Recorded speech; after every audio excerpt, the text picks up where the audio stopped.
हिंदी में यूपीएससी की तैयारी से संबंधित प्रोग्राम्स को देखने के लिए सब्सक्राइब करें स्टडी IQIAS हिंदी। अफगानिस्तान एक ऐसा नाम जो जनरली हमारे मन में बहुत सारे प्रश्न उत्पन्न करता है।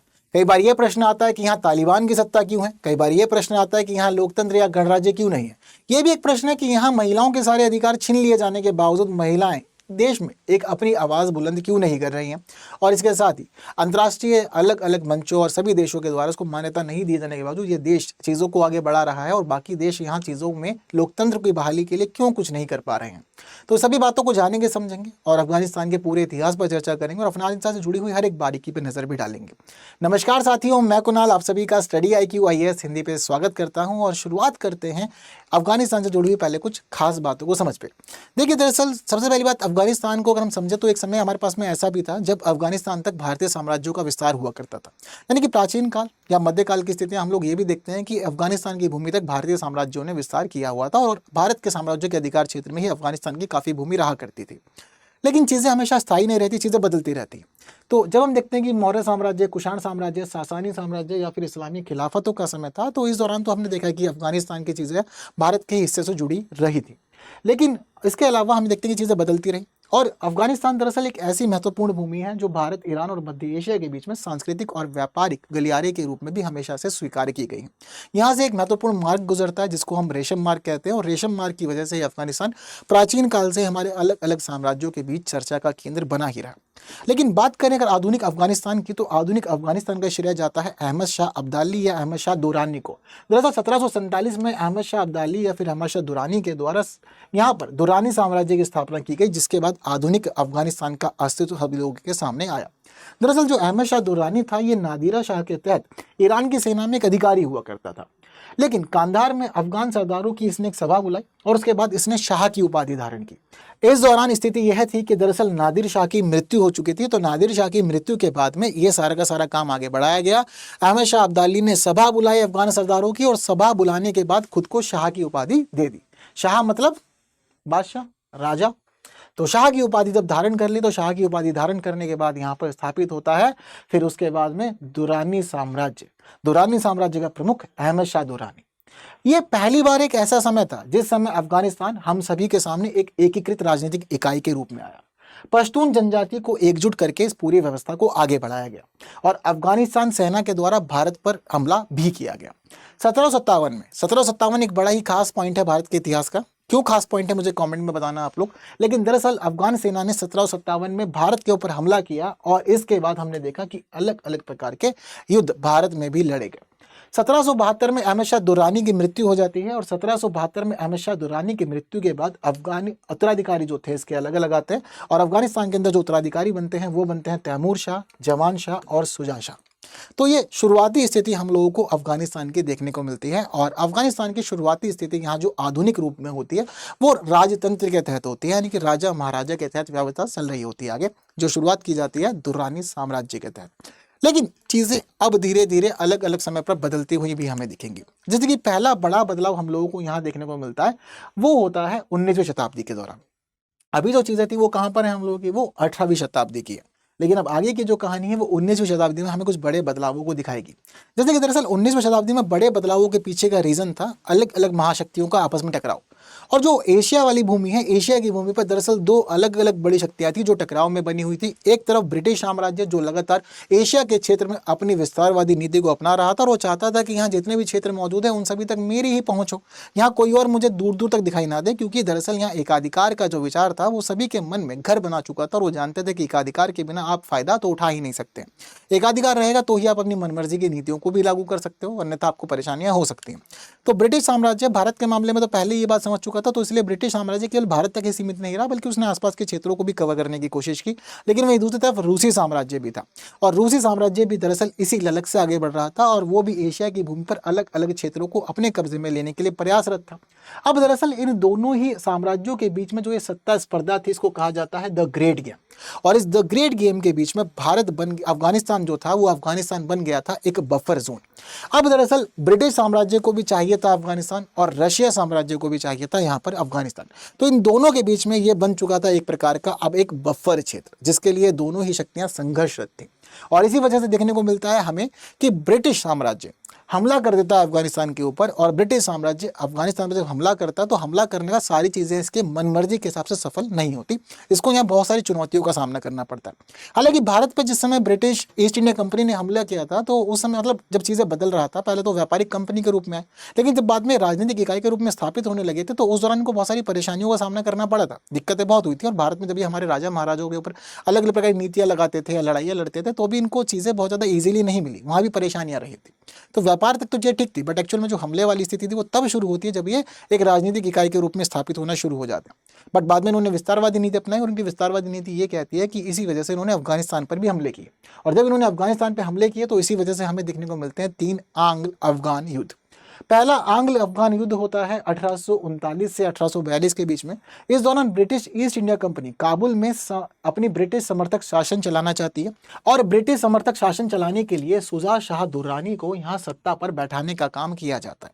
जिस समय British east India company Shuja Shah Durrani को गद्दी पर बिठाने के लिए आगे बढ़ती है, सभी चीज़ों को चलाती है, तो इसी दौरान हम ये देखते हैं कि गतिविधियां ब्रिटिश सेना के रूप में आगे बढ़ती हैं और काबुल में ब्रिटिश सेनाओं को उतारा जाता है। काबुल में जैसे ब्रिटिश सेना पहुंचती है तो स्थानीय जनता और जनजातीय लोग एकजुट होकर के ब्रिटिश सेना के खिलाफ विद्रोह कर देते हैं।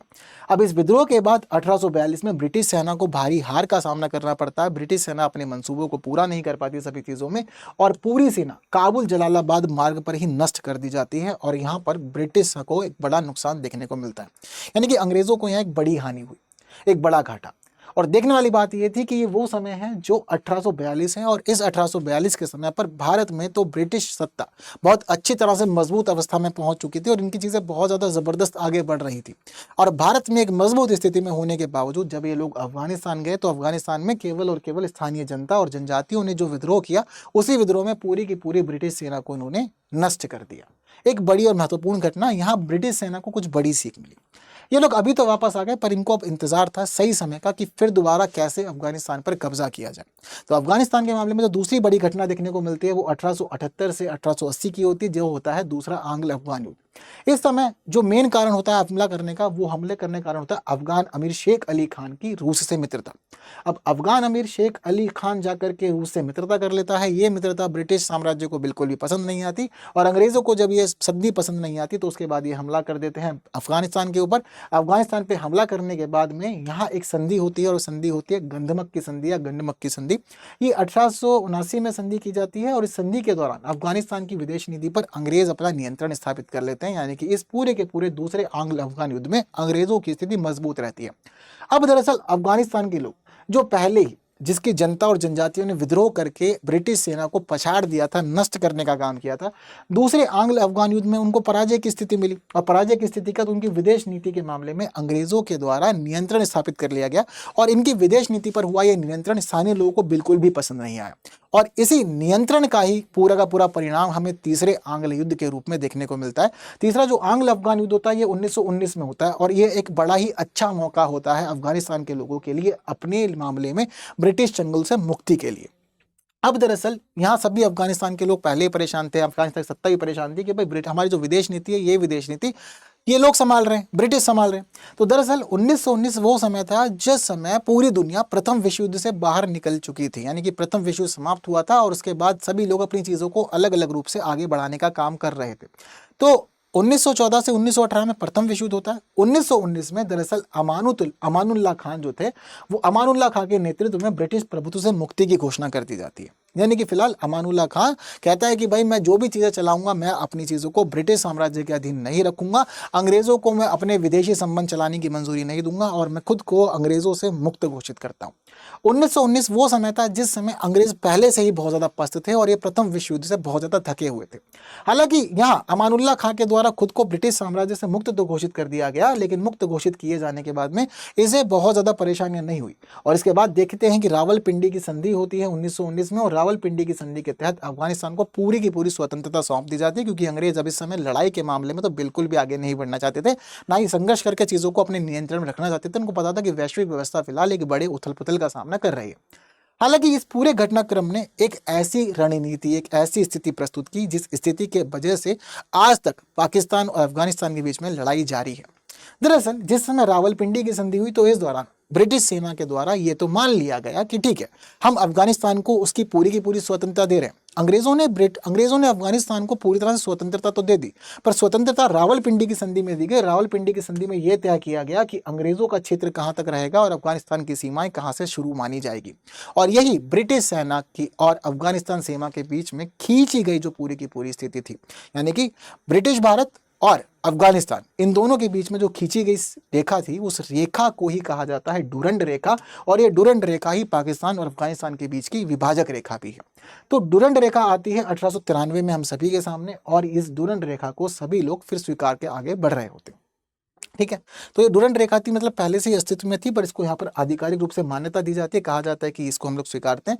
1893 से सभी के सामने थी, पर इसको मान्यता यहाँ दी जाती है कि स्थापित किया जाता है कि इसको कोई पार नहीं करेगा। एक सीमा पर, यानी कि डुरंड रेखा के पश्चिमी तरफ अफगानिस्तान रहेगा और डुरंड रेखा के पूर्वी तरफ ब्रिटिश भारत का हिस्सा मौजूद होगा। ये सारी बातें इस दौरान इस रावलपिंडी की संधि के तहत निर्धारित कर दी गई। तो रावलपिंडी की संधि ने यह बता दिया कि कहाँ तक अफगानिस्तान की सीमा है और कहाँ तक ब्रिटिश भारत है, और ये भी समझा दिया कि दोनों अब एक दूसरे के मामले में हस्तक्षेप तो बिल्कुल ही नहीं करेंगे, दोनों एक दूसरे से पृथक पृथक चलेंगे। अब इस दौरान अफगानिस्तान को अपनी एक पूरी स्वतंत्रता तो मिल गई थी, और अफगानिस्तान अपनी स्वतंत्रता के तहत सभी चीजों को आगे बढ़ाने के लिए निरंतर कार्य कर रहा था। अब अफगानिस्तान में शुरू होता है राजतंत्र का काल, यानी कि एक राजतंत्र का काल जो पहले से चल रहा था, अब वही राजतंत्र दरअसल एक नए रूप में आता है। जिस समय अहमद शाह अब्दाली ने चीज़ों को स्थापित किया वो स्वतंत्र व्यवस्था थी, लेकिन बीच में दूसरे आंग्ल अफगान युद्ध के बाद में चीज़ें बदल गई और विदेश नीति के मामले में ब्रिटिश सेना के द्वारा, ब्रिटिश शासन के द्वारा हस्तक्षेप शुरू कर दिया गया था। अब ब्रिटिश शासन का जो हस्तक्षेप की स्थिति थी वो पसंद नहीं आ रही थी, इसलिए परिवर्तन हुआ और अब बाद में अफगानिस्तान ने अपनी पूर्ण स्वतंत्रता ले ली रावलपिंडी की संधि में। रावलपिंडी की संधि के बाद में ये देखा जाता है कि जब इनको पूरी स्वतंत्रता मिल जाती है तो अब दरअसल यहाँ पर एक नए अफगानिस्तान की शुरुआत होती है। नए अफगानिस्तान का मतलब क्या है कि जो अमानुल्लाह खान था ये बहुत ही खुले विचारों वाला व्यक्ति था, और ये एक ऐसा राजा था जो विचारों का स्वागत करता था, स्वतंत्रता समानता की बातें किया करता था।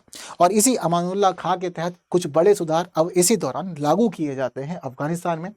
संविधान लागू होता है 1923 में अफगानिस्तान का, और ये पहली बार था जब अफगानिस्तान के इतिहास में लिखित संविधान देखा गया।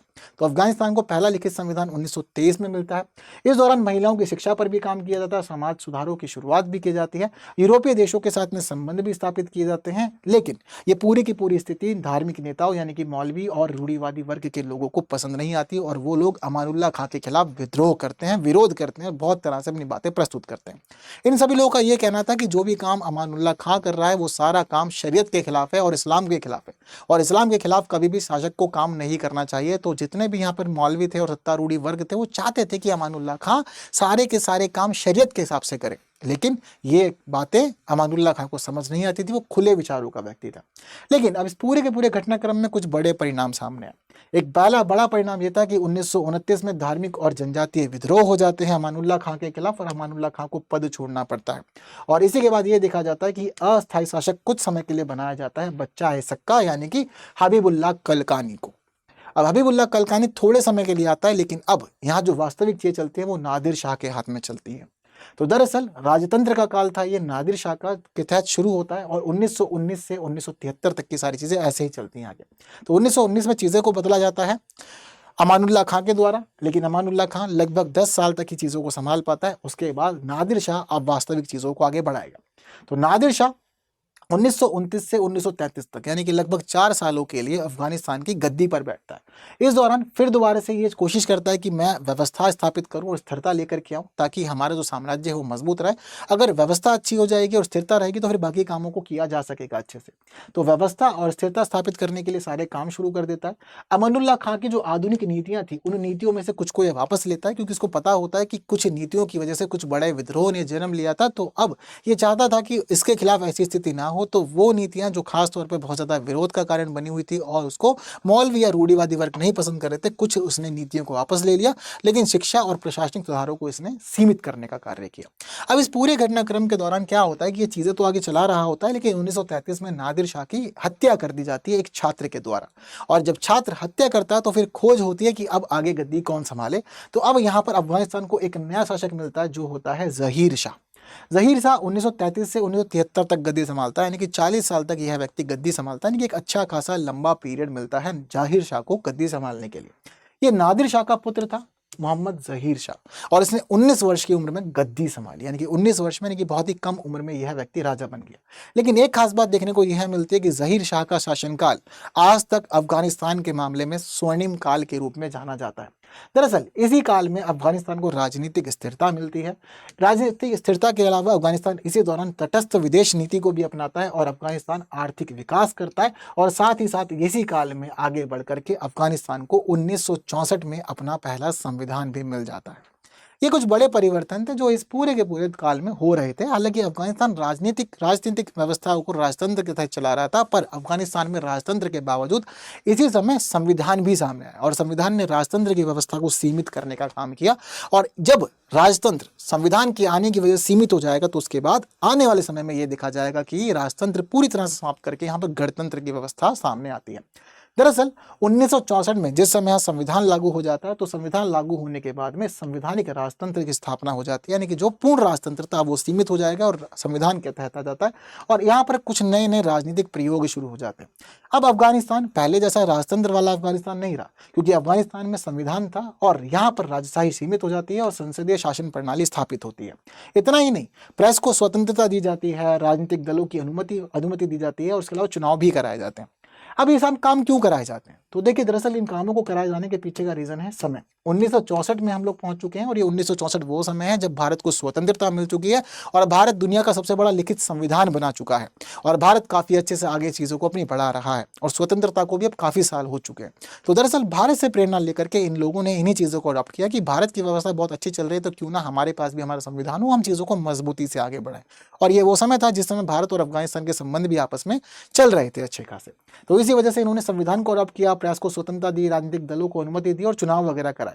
इस दौरान हालांकि राजनीति अनुभवहीनता के तहत जुड़ी हुई थी और भ्रष्टाचार और बेरोजगारी बढ़ रही थी, और भ्रष्टाचार, बेरोजगारी और अनुभवहीन राजनीतिक व्यवस्था की वजह से जनता में असंतोष पनपने लगा और जनता को यह लगने लगा कि इससे तो हम पिछली व्यवस्था में सही थे, कम से कम राजनीतिक व्यवस्था जो हमारे राजतंत्र में थी उसकी वजह से हमें स्थायित्व तो मिला हुआ था। अब जब से ये सुधार लागू किए, सुधार हमारे लिए परेशानी का सबब भी बन गए और बड़ी दिक्कतें आ रही हैं।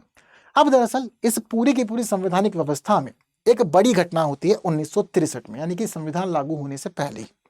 संविधान लागू होने से पहले दरअसल राजतंत्र के तहत ही जो राजा था जहीर शाह, तो जहीर शाह के चचेरे भाई था जिसका नाम था दाऊद खान। दाऊद खान को 1963 में प्रधानमंत्री पद से हटाया गया था। तो प्रधानमंत्री पद से जब इस व्यक्ति को हटाया गया था तो प्रधानमंत्री पद से हटाए जाने के बाद इस व्यक्ति के मन में बदले की आग जल रही थी और ये कहीं ना कहीं बदले के लिए मौका ढूंढ रहा था। और दरअसल इसी को बदले के लिए मौका मिल जाता है 1973 में। दरअसल 1973 में जहीर शाह इटली जाता है और इटली जाकर के अपना ट्रीटमेंट करवाने पर ध्यान देता है, ये अपनी उपचार कराने के लिए जाता है। जहीर शाह जैसे ही इटली पहुंचता है, इटली पहुंच करके अपने उपचार को आगे बढ़ा रहा होता है तो यह बर्खास्त किया गया प्रधानमंत्री दाऊद खां था, ये दाऊद खां इस मौके का फायदा उठाता है और दाऊद खां मौके का फायदा उठा करके लोगों को अपने साथ लेता है, क्योंकि लोग पहले से भ्रष्टाचार, बेरोजगारी और साथ साथ में अनुभवहीन राजनीति की वजह से बहुत ज्यादा परेशान थे। तो दाऊद खान, सबको पता था कि यहाँ प्रधानमंत्री है, चचेरा भाई भी है, लोग जानते ही हैं, सारी की सारी चीजें पता चलते हैं सबको, तो सबको पता था कि भाई व्यक्ति तो उसी वंश का है, उसी घर का है। अब जब ये लोगों को इकट्ठा करता है तो लोग इसका इकट्ठा भी हो जाते हैं और लोगों को इकट्ठा करके दरअसल ये पूरी की पूरी अफगानिस्तान की व्यवस्था को ही बदल देता है। अब यहाँ जहीर शाह की चीजों को बदल दिया जाता है दाऊद खां के द्वारा, और दाऊद खां दरअसल अब अफगानिस्तान के मामले में राजतंत्र को समाप्त करके यहाँ गणतंत्र की स्थापना करता है और दाऊद खां अपने लिए एक यहाँ पर गणतंत्र के तहत राष्ट्रपति का पद धारण कर लेता है। दाऊद खां कहता है कि मैं अब राष्ट्रपति हूँ, और दाऊद खां पूरे के पूरे घटनाक्रम में कोई भी रक्त का इस्तेमाल नहीं करता है, रक्त का कोई प्रयोग नहीं करता, यानी कि कोई भी खूनी खेल नहीं खेला जाता। पूरी तरह से ये रक्तहीन तख्ता पलट का मामला होता है, यानी कि बहुत ही आराम से, बहुत ही स्विफ्ट चेंज होता है। ये बस घोषणाएं करता है, लोगों को साथ लेता है, लोग उसके साथ खड़े हो जाते हैं। जहीर शाह इस दौरान इटली में बैठा होता है तो वो कुछ कर नहीं पाता और यहाँ पूरी की पूरी व्यवस्था अफगानिस्तान की बदल दी जाती है। अब अफगानिस्तान में गणतंत्र आ जाता है और अफगानिस्तान का पहला राष्ट्रपति बनता है दाऊद खां। अब दाऊद खां पहला राष्ट्रपति बनने के बाद में कुछ बड़े बड़े सुधार अफगानिस्तान में लागू करता है जो गणतांत्रिक और लोकतांत्रिक व्यवस्था के तहत सुधार होते हैं।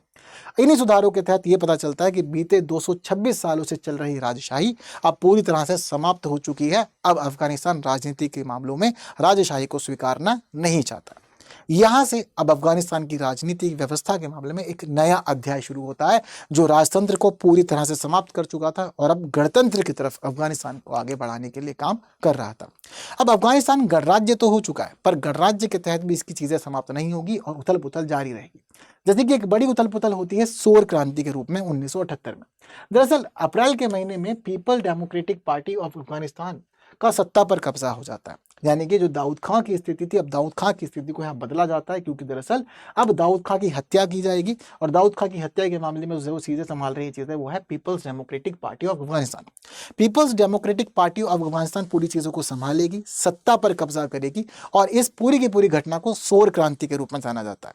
पर सोर क्रांति क्यों? तो देखिए, दरअसल ये जो पूरी घटना थी ये अफगान कैलेंडर के सोर महीने के दौरान होती है, तो इसी वजह से इसे सोर क्रांति कहा जाता है। सोर क्रांति में एक नई पार्टी गद्दी संभालती है, सत्ता पर कब्जा करती है, दाऊद खां की हत्या कर दी जाती है और दाऊद खां की हत्या करने के बाद नूर मोहम्मद तर्की को नया राष्ट्रपति बनाया जाता है और अब देश कम्युनिस्ट विचारधारा से आगे बढ़ता है। कम्युनिस्ट विचारधारा से आगे बढ़ने का मतलब क्या है? तो देखिए, कम्युनिस्ट विचारधारा वही विचारधारा है जो माओ जेडोंग की थी, और माओ जेडोंग यानी कि माओ त्से-तुंग ने अपने मामलों में ये नीति अपनाई थी कि दरअसल किसानों और मजदूरों का हित होना चाहिए और निचली व्यवस्था के माध्यम से सरकार का तख्ता पलट होना चाहिए और जनता के शासन को आगे बढ़ावा दिया जाना चाहिए। यही नीतियां यहाँ पर अपनाई गई और यहाँ अपनाते समय अब मजदूरों के लिए, किसानों के लिए रोजगार और बाकी नीतियों के विचार आगे आते हैं और उनके लिए काम शुरू हो जाता है। तो ये कम्युनिस्ट विचारधारा के तहत यहाँ पर अफगानिस्तान अब आगे बढ़ रहा होता है। लेकिन ये सारी चीजें अफगानिस्तान को बहुत लंबे समय तक मददगार नहीं रहेंगी, क्योंकि दरअसल अब यहाँ पर सोवियत हस्तक्षेप शुरू हो जाएगा। हालांकि सोवियत हस्तक्षेप अफगानिस्तान की चीज़ों को उथल पुथल भी लाता है और साथ साथ में अफगानिस्तान की जो चीज़ें होती हैं ये सोवियत संघ के विघटन का कारण भी बनती है। सोवियत हस्तक्षेप 1979 में होता है। दिसंबर 1979 में सोवियत संघ के द्वारा अफगानिस्तान में सैन्य हस्तक्षेप किया जाता है और सैन्य हस्तक्षेप के मामले में यहाँ पर ये राजनीति में पूरी दखल देते हैं। अब ये पूरी जो सोवियत हस्तक्षेप की घटना थी, इस दौरान राष्ट्रपति हफीजुल्ला असीम की जगह पर बबरक करमल को सत्ता सौंपी जाती है और इस समय अफगान और सोवियत युद्ध शुरू हो जाता है। ये पूरा का पूरा जो हस्तक्षेप था, ये पूरा हस्तक्षेप अब 10 साल तक चलेगा, यानी कि 10 साल, ये पूरे 10 साल अब अफगानिस्तान के लिए अशांत साल रहने वाले, यानी कि 10 सालों तक पूरा अशांत रहेगा अफगानिस्तान, सारी चीजें उथल पुथल से गुजरती रहेंगी। इस वही समय था जिस समय मुजाहिदीन का उदय होता है, यानी कि दरअसल अब इस समय अफगानिस्तान और यूएसएसआर, अफगानिस्तान और सोवियत संघ, ये दोनों आपस में एक दूसरे के विरुद्ध थे, दोनों के बीच में लड़ाइयाँ चल रही थी, संघर्ष चल रहे थे। कुछ लोग ऐसे थे जिन लोगों ने सोवियत संघ के हस्तक्षेप को स्वीकार कर लिया था, पर बहुत सारे लोग सोवियत संघ के हस्तक्षेप को स्वीकार करना नहीं चाहते थे। और जो लोग सोवियत संघ के हस्तक्षेप को स्वीकार करना नहीं चाहते थे, इसी प्रकार का एक समूह था जिसका नाम था मुजाहिदीन। 1986 में मुजाहिदीन का उदय होता है और मुजाहिदीन का मतलब होता है इस्लामी लड़ाके। अब दरअसल इस्लाम के तहत कुछ लोग, युवा लोग आते हैं और चीज़ों में नेतृत्व करते हैं और दरअसल सोवियत संघ के खिलाफ ये लोग लड़ाई में आगे बढ़ते हैं। इस पूरे मामले में ये देखा जाता है कि नजीबुल्लाह सरकार का पतन होता है 1992 में, और वहीं दूसरी स्थिति ये भी पता चलती है कि मुजाहिदीन गुटों ने काबुल पर कब्जा भी कर लिया। यानी कि दरअसल चीज़ें बदल रही होती हैं धीरे धीरे। 1986 में मुजाहिदीन लड़ाके सामने आते हैं। ये लोग सोवियत संघ के खिलाफ भी लड़ाई लड़ते हैं और सोवियत संघ के खिलाफ जब लड़ाई लड़ रहे होते हैं, चीज़ें उथल पुथल हो रही होती हैं और सोवियत संघ कमज़ोर पड़ता है 1989 में, तो सोवियत संघ अपनी सेनाओं को यहाँ से वापस बुला लेता है। पर सोवियत संघ के वापस बुलाने जाने के बाद में यहाँ की चीज़ें बदलती नहीं है, अभी भी यहाँ पर अस्थिरता जारी रहती है। और जो मुजाहिदीन होता है, ये मुजाहिदीन दरअसल नजीबुल्लाह सरकार के लिए भी लड़ाई लड़ता है, यानी कि उसके खिलाफ लड़ाई लड़ता है और नजीबुल्लाह सरकार को गद्दी से हटाने के लिए ये लोग लड़ाई लड़ते हैं और 1992 में नजीबुल्लाह सरकार का पतन भी ये करवा देते हैं। तो मुजाहिदीन के द्वारा ही नजीबुल्लाह सरकार का पतन किया जाता है। मुजाहिदीन गुटों ने काबुल पर कब्जा कर लिया होता है और काबुल पर कब्जा करने के बाद ये घोषणा करते हैं इस्लामी राज्य की, यानी कि अब समय फिर बदला और 1992 में अफगानिस्तान एक इस्लामी राज्य के रूप में घोषित हो जाता है। यानी कि जो एक लोकतंत्र गणराज्य वाली स्थिति जो एक सामान्य तौर पर आगे बढ़ रही थी, यानी कि अब तक जिस भूमि का, जिस देश का अपना एक धर्म नहीं था, अब दरअसल वो एक धर्म का चोगा पहन लेता है और धर्म का चोगा पहनता है वो इस्लाम का। मुजाहिदीन गुटों के द्वारा काबुल पर कब्जा होता है, क्योंकि जो राजधानी रहती है, शुरुआत से ही ये राजधानी चली आ रही होती है। काबुल पर कब्जा करना मतलब राजधानी पे कब्जा, यानी कि देश की व्यवस्था अब इनके हाथ में है। काबुल पर कब्जा करने के बाद ये घोषणा करते हैं कि अब अफगानिस्तान एक इस्लामी राज्य है। लेकिन जब अफगानिस्तान की घोषणा एक इस्लामी राज्य के रूप में कर दी जाती है, तो इसके बावजूद अफगानिस्तान में शांति स्थापित नहीं होती है। अभी भी यह समय ऐसा था जो अफगानिस्तान के मामले में कुछ उथल पुथल को आगे बढ़ाएगा। दरअसल अब इस दौरान अलग अलग गुट अफगानिस्तान में एक्टिव हो जाते हैं और जो अफगानिस्तान में गुट अलग अलग एक्टिव हुए, सारे के सारे सशस्त्र होते हैं और सशस्त्र गुट आपस में अब झड़पें करते हैं, आपस में लड़ते हैं और उनकी आपस में लड़ाई की वजह से लगातार अस्थिरता बनी रहती है। और इसी अस्थिरता की गतिविधियों के बीच में एक खास गुट उभर के सामने आता है और वो गुट है तालिबान। अब तालिबान का उदय अफगानिस्तान में होगा और ये तालिबान वही तालिबान है जो तालिबान आज अफगानिस्तान की सत्ता पे कब्जा किए बैठा हुआ है। तालिबान की व्यवस्था 1994 में सबके सामने आती है। तालिबान का अर्थ होता है विद्यार्थी यानी कि छात्र। दरअसल जो इस्लामी छात्र थे तालिबान के, वो दरअसल अफगानिस्तान में अलग अलग जगह पर पढ़ा करते थे, पढ़ाई वगैरह किया करते थे, शिक्षा में जुड़े हुए थे लोग मदरसों पे। 1994 में तालिबान नाम से एक समूह सामने आता है जिसका अर्थ होता है विद्यार्थी। ये आंदोलन कंधार में उभरता है और इस दौरान धार्मिक मदरसों से छात्र निकलकर एकजुट होते हैं और उनको लीड किया जाता है मुल्ला मोहम्मद उमर के द्वारा। अब मुल्ला मोहम्मद उमर के नेतृत्व में ये सभी लोग सरकार यानी कि मुजाहिदीन के खिलाफ लड़ रहे होते हैं, क्योंकि 1994 में मुजाहिदीन ही सभी चीज़ों को संभाल रहा था। तो इसीलिए यहाँ पर जो अलग अलग गुट थे वो लड़ते हैं, तो तालिबान और मुजाहिदीन इनकी भी आपस में पूरी तरह से चीज़ें संघर्षरत रहती हैं। तालिबान चलता है देवबंदी इस्लामी परंपरा और साथ ही कठोर शरीयत कानून के हिसाब से। इस पूरे के पूरे मामले में सितंबर 1996 में तालिबान काबुल पर कब्जा करता है और मुजाहिदीन को गद्दी से हटा देता है। 1996 में काबुल पर जैसे ही तालिबान का कब्जा हो जाता है तो अब तालिबान को मामले में एक नया रूप अफगानिस्तान को दिया जाता है। यानी कि 1992 में मुजाहिदीन ने कब्जा किया काबुल पे और 1992 में इसको घोषित कर दिया गया इस्लामी राज्य।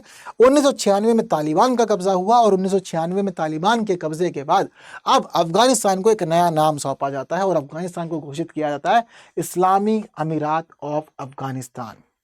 यहाँ पर अब ये इस्लामिक अमीरात ऑफ अफगानिस्तान के रूप में सभी के सामने आता है और यानी कि अब एक नई स्थिति अफगानिस्तान में शुरू हो रही है। ये बात पूरी दुनिया तक पहुंचाई जाती है।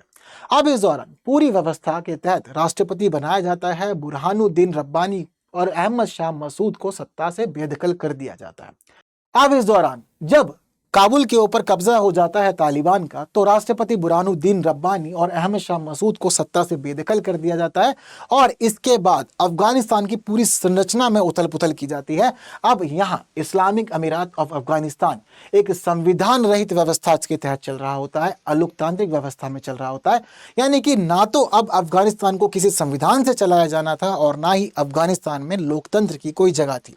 लेकिन हाँ, यहाँ पर प्रमुख बनाया जाता है अमीर उल मोमिनीन को यानी कि मुल्ला उमर को। यहाँ पर व्यवस्था इस प्रकार से अब प्रमुख के तहत स्थापित होती है और पूरा का पूरा देश शरीयत के तहत सौंप दिया जाता है कि अब चीज़ें आगे बढ़ाएगा। यानी कि अब तक का जो अफगानिस्तान जो अलग अलग संविधानों से जुड़ा था या राजतंत्र से जुड़ा था, अब ना तो यहाँ राजतंत्र की व्यवस्था आगे बढ़ेगी और ना ही यहाँ व्यवस्था आगे बढ़नी थी संविधान की। अब आगे बढ़ना था शरीयत यानी कि इस्लामिक कानून, और अब पूरे के पूरे अफगानिस्तान को इस्लामिक कानून को अपनाते हुए ही अपनी व्यवस्था को संचालित करना था। इसके दौरान कुछ खास नीतियां अपनाई गई जो इस्लाम में स्वीकृत थी और शरीयत उसकी मंजूरी देता था। जैसे कि महिलाओं पर प्रतिबंध लगा दिए गए, ना तो महिलाओं को शिक्षा का अधिकार दिया गया और ना ही महिलाओं के स्वतंत्र रूप से बाहर घूमने का अधिकार दिया गया। महिलाओं को पुरुषों के संरक्षण में सौंप दिया गया और महिलाओं को कुछ भी करना होता था तो पुरुषों के संरक्षण में ही वो कर सकती थी। यानी कि महिलाओं के ऊपर शिक्षा और बाकी सभी मामलों में प्रतिबंध लगा दिए गए। इतना ही नहीं बल्कि अफगानिस्तान में अब मनोरंजन से जुड़े हुए सारे मामलों पर प्रतिबंध था। ना तो आप गा सकते हैं, ना आप बजा सकते हैं, ना ही आप मूवीज़ वगैरह रिकॉर्ड कर सकते हैं, ना या वीडियोज़ बना सकते हैं, ना ही फोटोज़ कैप्चर कर सकते हैं। सभी चीज़ों को यहाँ पर मनाही कर दी गई शरीयत कानून के तहत कि अफगानिस्तान में अब ये कुछ भी नहीं होगा।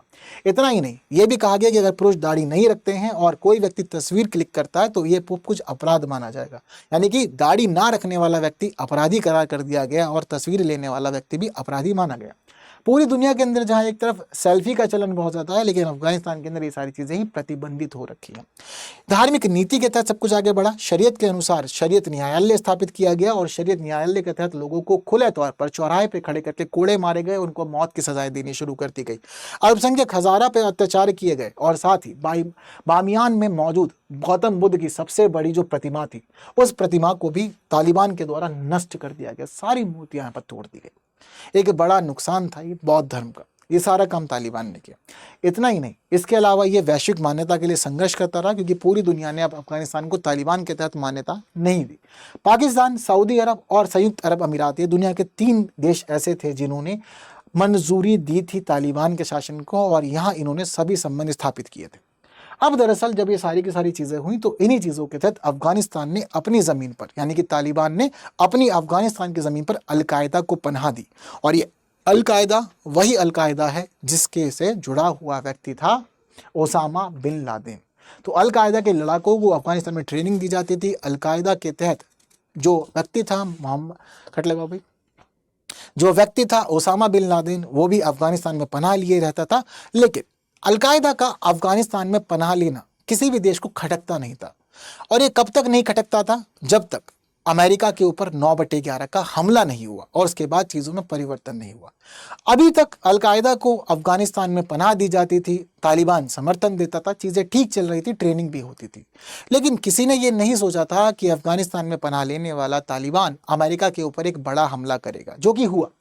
दरअसल अब अमेरिका के ऊपर एक बड़ा हमला होता है 11 सितंबर 2001 को। अमेरिका के ऊपर जिस प्रकार से अफगानिस्तान का ये हमला होता है, यानी कि अलकायदा का जो ये हमला होता है, अलकायदा के इस हमले के बाद में फिर दोबारा अलकायदा से जुड़े हुए लोग अफगानिस्तान में ही शरण लेते हैं और ये बात पूरी दुनिया जान रही होती है। इस दौरान ओसामा बिन लादेन अमेरिका के लिए एक मेन टारगेट था, जो तालिबान सरकार के संरक्षण में था। कोई बात नहीं, 7 अक्टूबर 2001 का दिन आता है। इस दिन अमेरिका शुरू करता है operation enduring freedom. Operation enduring freedom का मुख्य उद्देश्य था अमेरिका की चीज़ों के जो नुकसान मिला है उसका बदला लेना और अलकायदा के लोगों पर हमला करना। पर अलकायदा के लोग तो बैठे हुए थे अफगानिस्तान में, तो सीधे तौर पर हमले किए गए अफगानिस्तान के ऊपर। यानी कि अब ऑपरेशन एंड्यूरिंग फ्रीडम में अफगानिस्तान के ऊपर अमेरिका ने हमले शुरू कर दिए और अफगानिस्तान की सरकार को अमेरिका ने नॉर्दर्न अलायंस यानी कि अहमद शाह मसूद के सहयोगी गुट के मामले में बदलाव दिया गया। यानी कि अफगानिस्तान के नॉर्दर्न अलायंस यानी कि अहमद शाह मसूद के जो सहयोगी गुट थे, उन सहयोगी गुटों ने अमेरिकी सेनाओं के माध्यम से तालिबान को सत्ता से हटा दिया। और तालिबान को सत्ता से हटाने के बाद तालिबान अब अफगानिस्तान के कोने कोने में अलग अलग गुफाओं में कुछ गिने चुने क्षेत्रों में संकुचित होकर के रह गया। यानी कि अफगानिस्तान के तहत तालिबान जो एक बलशाली स्थिति में था, मजबूत स्थिति में, सत्ता का केंद्र बना हुआ था, अब दरअसल वो सत्ता का केंद्र नहीं रहा और उसकी चीज़ों को यहाँ पर प्रतिस्थापित किया गया, बदला गया और एक नई स्थिति यहाँ पर अफगानिस्तान में देखने को मिलती है। दिसंबर 2001 एक बॉन समझौता होता है और बॉन समझौते के तहत अफगानिस्तान में अंतरिम सरकार गठित की जाती है। हामिद करजई को अंतरिम प्रमुख बनाया जाता है और 2002 में स्थापित किया जाता है संयुक्त राष्ट्र सहायता मिशन, जिसका मुख्य उद्देश्य था अफगानिस्तान में सहायता और राहत के कार्य करना, जनता का कल्याण करना और तालिबानी शासन को यहाँ पर मतलब संघर्ष की चीज़ों से बचा के रखना, चीज़ों को सेफ रखना। तो यहाँ स्थापित किया था संयुक्त राष्ट्र सहायता मिशन, जो लोगों के लिए स्थापित होता है संयुक्त राष्ट्र के तहत। और 2003-4 में यहाँ पर संविधान सभा बनाई जाती है, इसको नाम दिया जाता है लोया जिरगा। इस संविधान सभा को काम दिया था एक नया संविधान बनाने का, तो अब फिलहाल ये लोया जिरगा ही एक नया संविधान बनाते हैं अफगानिस्तान के लिए। अफगानिस्तान इस्लामी गणराज्य का दर्जा अफगानिस्तान को दे दिया जाता है और राष्ट्रपति प्रणाली और लोकतंत्र को यहाँ स्वीकार किया जाता है। अंतरिम सरकार के प्रमुख थे हामिद करजई। जिस समय चुनाव होता है तो उन चुनावों के मामले में ये देखा जाता है कि फिर अब दोबारा हामिद करजई का शासन शुरू होता है और हामिद करजई को अब यहाँ पर चुनाव के तहत राष्ट्रपति पद सौंपा जाता है। संसद के 2 सदन बनाए जाते हैं, वॉल्सी जिरगा और मशरानो जिरगा। ये दोनों ही सदन संसद के कामों को संभालते हैं और एक स्वतंत्र न्यायपालिका की व्यवस्था यहाँ पर स्थापित की जाती है। पहले शरीयत की न्यायपालिका थी, लेकिन अब दरअसल स्वतंत्र न्यायपालिका यहाँ स्थापित की जाती है। यहाँ अब राष्ट्रपति बनते हैं हामिद करजई और 2001 से 2014 तक का पूरा काल हामिद करजई के राष्ट्रपति के नेतृत्व के तहत चल रहा होता है। हामिद करजई के नेतृत्व में अफगानिस्तान में बहुत सारे सुधार होते हैं, महिलाओं को अधिकार मिलते हैं, यहाँ पर प्रेस को स्वतंत्रता दी जाती है और लोगों के लिए कल्याणकारी नीतियों और कल्याणकारी कार्यों को आगे बढ़ाया जाता है। दूसरी तरफ 2014 में जैसे ही हामिद करजई गद्दी से हटते हैं तो उसके बाद अशरफ गनी का शासन शुरू होता है और अशरफ गनी का शासन 2014 से 2021 तक रहता है। यानी कि इस पूरे के पूरे घटनाक्रम में तालिबान के जाने का 2 अलग अलग राष्ट्रपति हुए और इसी दौरान अफगानिस्तान का विकास हुआ, अंतर्राष्ट्रीय संबंध अफगानिस्तान ने स्थापित किए, लोकतंत्र को बढ़ाया, महिलाओं के अधिकार को बढ़ाया, प्रेस को स्वतंत्रता दी और बहुत सारी कल्याणकारी नीतियों को आगे बढ़ाते रहे। लेकिन जिस समय ये दोनों ही राष्ट्रपति शासन कर रहे थे, उसी दौरान अलग अलग क्षेत्रों में अफगानिस्तान भी अपनी गतिविधियों को आगे बढ़ा ही रहा था और अफगानिस्तान में तहत फिर दोबारा तालिबान मजबूत होने के लिए स्थिति को आगे मेंटेन कर रहा था। हामिद करजई के दौरान भी कई बार विद्रोह हुए, अलग अलग जगह में घटनाएं हुई और यह घटनाएं अशरफ गनी के काल में तेजी से आगे बढ़ भी गई। फरवरी 2020 ये वो समय था जिस समय लगातार तालिबान ये मांग कर रहा था कि फिर दोबारा गद्दी मेरे पास आए और वो यहाँ पर ये भी डिमांड कर रहा था कि अफगानिस्तान के मामले में अमेरिका वापस जाए। तो अमेरिका की वापसी की मांग कर रहा था और तालिबान चाहता था कि देश को अमेरिका से मुक्त किया जाए। इन्हीं चीज़ों के बीच तमाम दुनिया एक साथ आगे आती है और दुनिया एक साथ आकर के कराती है दोहा समझौता। और ये दोहा समझौता फरवरी 2020 में होता है। फरवरी 2020 में हुआ ये दोहा समझौता बात करता है कि अमेरिका की सेनाएं वापस चली जाएंगी और अफगानिस्तान को उसके हाल पर छोड़ देंगी। पर समय निर्धारित होता है 14 महीने का कि 14 महीने के समय में ये पूरी की पूरी अमेरिका की वापसी होगी। और अमेरिका की वापसी होती है राष्ट्रपति जो बाइडेन के काल में अप्रैल 2021 में राष्ट्रपति जो बाइडेन अमेरिकी सेनाओं की वापसी की घोषणा कर देते हैं और धीरे धीरे यहां देखा जाता है कि अगस्त के महीने तक जिस तरह से अमेरिका की सेना वापस जा रही होती है, तालिबान धीरे धीरे अपनी पावर में वापस आता है और चीजों को अपने नियंत्रण में लेना शुरू कर देता है। 31 अगस्त 2021 को पूरी तरह से अमेरिका की सेनाएं वापस चली जाती हैं और ये वो समय था जब राष्ट्रपति अशरफ गनी भी देश छोड़ करके भाग जाते हैं। राष्ट्रपति अशरफ गनी देश छोड़ के भागते हैं। अब 20 वर्षों का जो हस्तक्षेप था अमेरिका का वो समाप्त हो जाता है और इसके बाद तालिबान फिर दोबारा अपनी शक्ति और अपने वर्चस्व में फिर से स्थापित हो जाता है। अफगानिस्तान में फिर से तालिबानी शासन बन जाता है। हालांकि दोहा समझौता में यह निर्धारित किया था कि अफगानिस्तान अपनी जमीन पर किसी भी आतंकवादी संगठन को पनाह नहीं देगा। अफगानिस्तान के तहत तालिबान को यह बात स्वीकार करनी पड़ेगी, माननी भी पड़ेगी, जो कि दोहा समझौते में निर्धारित हुआ भी था, वरना अमेरिका ने कहा था कि दोबारा से मैं फिर चीजें अपने हाथ में ले लूंगा। तो सितंबर 2021 में तालिबान अब अंतरिम सरकार की घोषणा करता है। मुल्ला हसन अखुंद को प्रधानमंत्री बनाया जाता है और मुल्ला बरादर सिराजुद्दीन हक्कानी और हमीर हिबतुल्लाह अखुंदराजा को अब यहाँ पर अलग अलग पद दिए जाते हैं। ये लोग सरकार में प्रमुख पद पे आते हैं और फिर दोबारा अब जो अफगानिस्तान घोषित कर दिया गया था कि अफगानिस्तान दरअसल अफगानिस्तान इस्लामिक गणराज्य है। अब अफगानिस्तान इस्लामिक गणराज्य फिर दोबारा इस्लामी अमीरात ऑफ अफगानिस्तान बन जाता है, जो कि 1996 में हुआ था। तो 1996 में जो चीजें आई थी, अब 1996 की चीजें फिर दोबारा से अफगानिस्तान में लौटेंगी। अब वर्तमान स्थिति अफगानिस्तान की ऐसी हो चुकी है कि तालिबान के शासन के तहत फिर दोबारा से अफगानिस्तान इस्लामिक अमीरात ऑफ अफगानिस्तान तो हो ही चुका है। अब सामाजिक व्यवस्थाएं भी फिर दोबारा पहले की तरह हो गई है। यानी कि सामाजिक स्थिति ये कहती है कि भाई महिलाओं की शिक्षाओं पे फिर प्रतिबंध लग गए हैं, महिला की नौकरी करने में प्रतिबंध लग गए हैं। अगर महिला मीडिया में तो वो चेहरा नहीं दिखा सकती है। महिलाओं को बाहर जाने के लिए पुरुषों से मंजूरी लेनी पड़ती है और महिला के शरीर का कोई भी अंग बाहर दिखना नहीं चाहिए। ये भी प्रॉपर रिस्ट्रिक्शन है। महिलाओं की आवाज़ कोई गैर मर्द ना सुन ले, ऐसे बहुत सारे प्रतिबंध महिलाओं पर लगा दिए जा चुके हैं। मीडिया की स्वतंत्रता सीमित की जा चुकी है। मानवाधिकारों का निरंतर उल्लंघन जारी है और अंतर्राष्ट्रीय रिपोर्टों में इसको उजागर भी किया जाता है। इतना ही नहीं, आर्थिक स्थिति बड़ी बदहाल हो चुकी है। जब ये सारी की सारी चीजें हुई हैं और अंतर्राष्ट्रीय व्यवस्था से पूरी तरह से बाहर कर दिया गया अफगानिस्तान को। अब तक केवल रशिया ने ही मान्यता दी है अफगानिस्तान के तालिबानी शासन को, किसी और ने मान्यता नहीं दी है। दुनिया के अलग अलग देश संबंधों को मेंटेन कर रहे हैं, जैसे कि भारत भी मेंटेन कर रहा है। और हाल ही में जिस प्रकार से अफगानिस्तान के विदेश मंत्री मुत्ताकी की भारत यात्रा हुई है, हमने कहा है कि हमारा जो अब तक यहाँ पर टेक्निकल मिशन चल रहा था उसको हमें नए रूप में आगे बढ़ाएंगे और पूरा अपना दूतावास स्थापित करेंगे। ये भारत ने मंजूरी दी, पर मान्यता नहीं दी है भारत ने। लेकिन फिर भी विदेशी संबंध खराब हो चुके हैं, जिसकी वजह से इसका व्यापार बंद हो चुका है। आर्थिक संकट में पूरा देश है। अफीम की खेती पर प्रतिबंध लगाया जा चुका है, जिससे किसान बेरोजगार हो चुके हैं। विश्व बैंक के अनुसार अफगानिस्तान की जीडीपी तेजी से गिरावट में है और देश की जो आबादी है वो 70% गरीबी में है। इतना ही नहीं, सुरक्षा की स्थिति के तहत अभी भी चिंताएं बनी हुई हैं, क्योंकि इस्लामिक स्टेट खैरसोन संगठन अभी भी आतंकवादी खतरा उत्पन्न किया हुआ है अफगानिस्तान के लिए और सीमा पर आतंकवाद और आंतरिक विद्रोह लगातार जारी रहते हैं। अंतर्राष्ट्रीय संबंध गड़बड़ाए हुए हैं। अब रशिया ने मंजूरी दी, बाकी अब कोई इसको मंजूरी भी नहीं दे रहा, तो औपचारिक अंतर्राष्ट्रीय मान्यता भी इसके पास नहीं है। लेकिन अब फिलहाल अफगानिस्तान तालिबान के तहत इसी प्रकार से आगे बढ़ता जा रहा है। तो ये है पूरी की पूरी कहानी अफगानिस्तान की, कि कैसे अफगानिस्तान एक आधुनिक अफगानिस्तान के रूप में अहमद शाह दुर्रानी के द्वारा स्थापित किया जाता है आधुनिक अफगानिस्तान। और इसकी चीज़ें बाद में हम ये देखते हैं कि कैसे कैसे बदलते बदलते आज 2025 में क्या चीज़ें चल रही हैं। तो 2025 का जो अफगानिस्तान है वो तालिबानी शासन के तहत ही आगे बढ़ रहा है और कितने प्रतिबंध हैं, कितने रिस्ट्रिक्शंस है, कितनी सीमा हैं, वो सारी चीज़ें हम लोग को वर्तमान में भी देखने को मिलती है और यहाँ हम लोगों ने पढ़ा भी। तो यही सारी की सारी सच्चाई है और यही पूरी कहानी है अफगानिस्तान की, जो आप लोगों को आज मैंने शेयर की। अब आगे क्या फिर दोबारा अफगानिस्तान राजतंत्र को स्वीकारेगा? क्या अफगानिस्तान में कभी लोकतंत्र आएगा? अफगानिस्तान का विकास आगे कैसे होगा? क्या कभी अफगानिस्तान में महिलाओं को फिर दोबारा स्वतंत्र रूप से घूमने की इजाज़त मिलेगी? क्या फिर दोबारा एक स्वर्णिम काल महिलाओं को, प्रेस को मिलेगा? क्या फिर दोबारा अफगानिस्तान विकास की गति पर जाएगा? आगे क्या होगा? ये बातें हम लोग कमेंट बॉक्स में डिस्कस करेंगे और अपने आज के सेशन को यहीं पे ही हम लोग समाप्त करते हैं। बाकी आप लोगों के लिए खास बात ये है कि अगर आप द हिंदू को हिंदी में पढ़ना चाहते हैं तो सुबह 9 बजे जुड़िए हमारे साथ, जहां न्यूज़ एनालिसिस के साथ एडिटोरियल डिस्कशन किया जाता है। स्टडी IQ दिवाली के अवसर पर आप लोगों को एक खास गिफ्ट दे रहा है और वो गिफ्ट है 22 अगस्त तक सारे ऑफर यानी सारे कोर्सेज पर डिस्काउंट।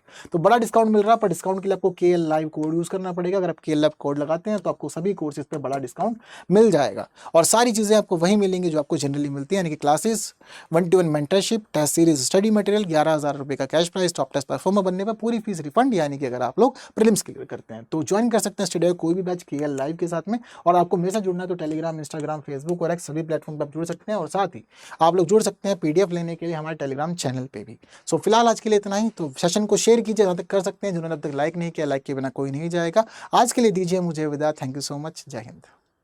हिंदी में UPSC की तैयारी से संबंधित प्रोग्राम्स को देखने के लिए सब्सक्राइब करें स्टडी IQ IAS हिंदी।